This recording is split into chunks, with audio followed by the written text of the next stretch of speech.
बदलापूरमध्ये 2 चिमुरड्यांवर शाळेमध्ये लैंगिक अत्याचार करणारा अक्षय शिंदे हा नराधम आहे तरी कोण?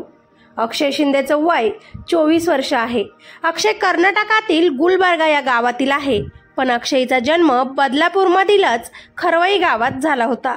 त्याचं शिक्षण 10वी पर्यंतच झालेलं आहे.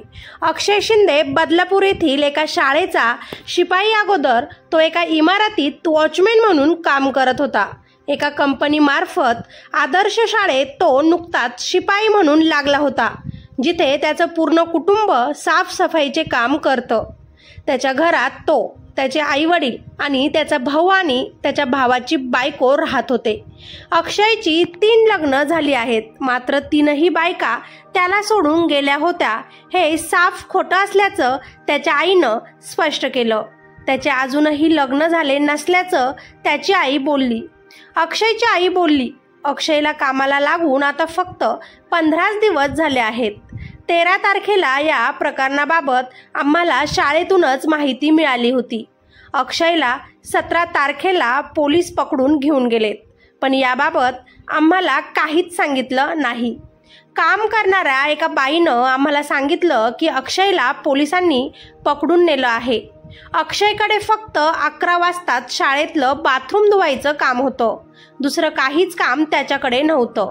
आमचं सर्व कुटुंब त्या शाळेतच काम करायचं.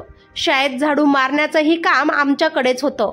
संध्याकाळी शाळा सुटल्यावर आम्ही शाळेत जायचो आणि काम आटपून घरी परतायचो.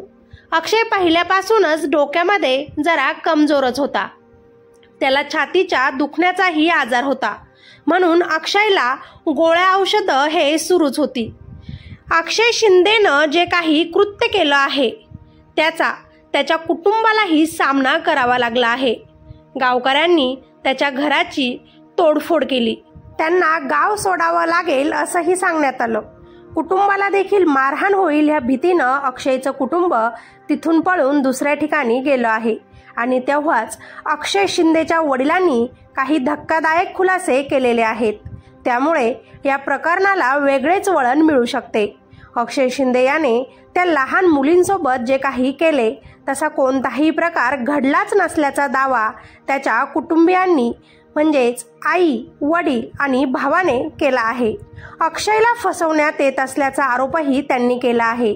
ते म्हणाले, अक्षयचं काम बाथरूम सफाईचं आहे, तो बाथरूममध्ये कसा जाणार असा सवाल त्यांनी उपस्थित केला. अक्षय शिंदेवर 2 लहान मुलींवर बाथरूममध्ये जाऊन त्याच्यावर लैंगिक शोषण करण्याचा गंभीर आरोप आहे. पण त्याचे आईवडील आता म्हणत आहेत की हे साफ खोटं असून तुम्ही आमच्या मुलाचे परत एकदा तपासणी करा. 2 चिमुकल्यांना ओरबडणाऱ्या बदलापूरमधल्या आरोपीला फाशीची शिक्षा द्या, अशी एकच मागणी आता संपूर्ण राज्यभरातून केली जात आहे. आरोपीला फाशी द्या म्हणत अख्खं बदलापूर मंगळवारी रस्त्यावर उतरलं होतं. आणि खरंच या आरोप्यांना शिक्षा ही वेळेतच व्हायला हवी, म्हणजे परत असले गुन्हे घडत नाही. वेळेत शिक्षा झाल्या असत्या तर कोल्हापुरात आज नवीन लैंगिक अत्याचाराची घटना ही घडलीच नसती. तुम्हाला काय वाटतं? मला